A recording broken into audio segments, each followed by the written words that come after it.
Praise the lord. యేసు క్రీస్తు నామమున Bible in depth అనేటువంటి కార్యక్రమానికి మిమ్మల్ని ఆహ్వానిస్తూ ఉన్నాను.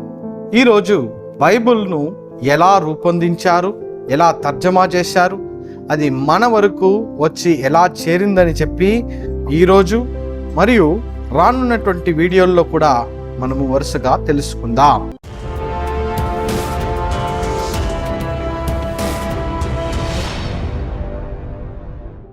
ఈ బైబిల్ గ్రంథమును రచించిన వారు 40 మంది అని మనకు బాగా తెలుసు.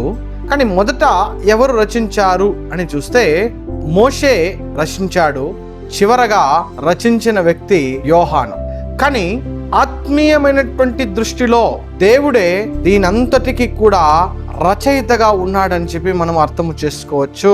మొదట మోషే ఆజ్ఞలను రాశాడు. నిర్గమకాండము నుండే స్టార్ట్ చేసి రాశాడు. మొట్టమొదటగా బైబిల్ను రాయటానికి ప్రారంభించినటువంటి వ్యక్తి ఎవరంటే మన దేవుడే. నిర్గమకాండము 24వ అధ్యాయము 12వ వాక్యములో దేవుడే అంటూ ఉన్నాడు, నేను రాసిన ఆజ్ఞలను అని అంటూ ఉన్నాడు. దానినే మోషేకు ఇస్తూ ఉన్నాడు. అయితే మొదట రచయిత ఎవరంటే దేవుడు. చివర పుస్తకమైనటువంటి ప్రకటన గ్రంథమును కూడా రచించింది దేవుడే అని మనము అర్థం చేసుకోవచ్చు. ఎలాగంటే ఆయన యోహానుతో అంటూ ఉన్నాడు, నేను చూపించే దర్శనములను, నేను చెప్పేటువంటి విషయములను స్పష్టముగా రాయమని చెప్పి అక్కడ అన్ని కూడా ఫస్ట్ పర్సన్ ని ఉద్దేశించే ఉంటుంది. 22వ అధ్యాయము చివరి వాక్యములో మనం గమనించి చూసినట్లయితే నేను త్వరగా వచ్చుచున్నానని యేసుక్రీస్తే సంబోధిస్తున్నటువంటి మాటను మనము గమనించవచ్చు. అయితే ఈ బైబిల్ గ్రంథమును ప్రారంభించినది ముగించిందంతా కూడా దేవుడే అని చెప్పి ఆత్మీయ రీతిలో మనము అర్థము చేసుకోవాలి. దేవుడికి కొంతమంది ఫిజికల్ గా రాయటానికి మనుషులు అవసరమయ్యారు. వారే ఈ యొక్క 40 మంది దేవుని యొక్క సేవకులని మనము అర్థము చేసుకోవాలి. ఈ యొక్క 66 పుస్తకాలు గల ఈ బైబిలు 2 భాగములుగా విభజించబడి పాత నిబంధన, క్రొత్త నిబంధన అని ఉన్నది. మనందరికీ ఇది బాగా తెలుసు.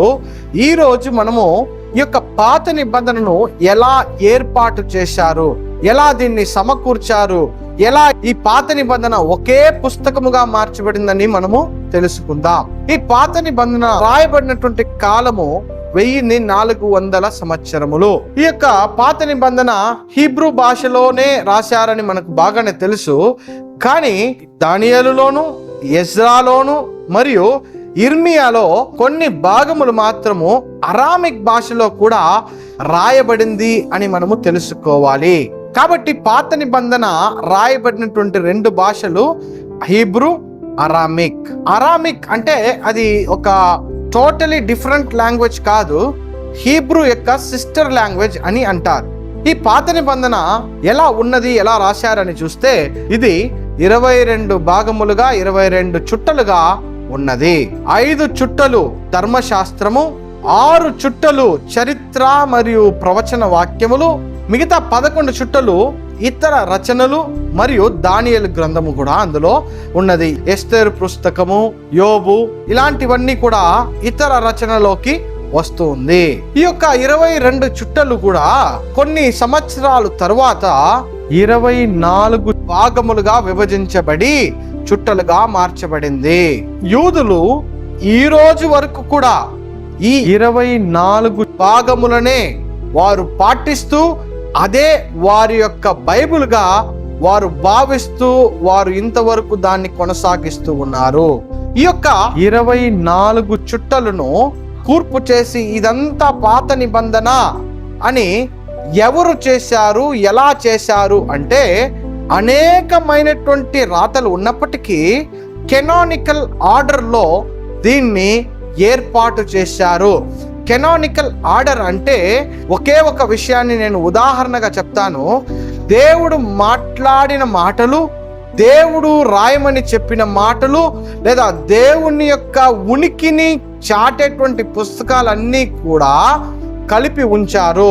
పాత నిబంధన గ్రంథములో ఎస్తేరు పుస్తకము తప్ప మిగతా అన్ని పుస్తకాలలో దేవుని నామము, దేవుని యొక్క ప్రసన్నత, దేవుని యొక్క మాట, దేవుని యొక్క పలుకులు అన్ని మీరు చూడవచ్చు. ఎస్తేరు పుస్తకం చరిత్ర పుస్తకముగా, అందుకే దాన్ని రైటింగ్స్ అని అంటారు.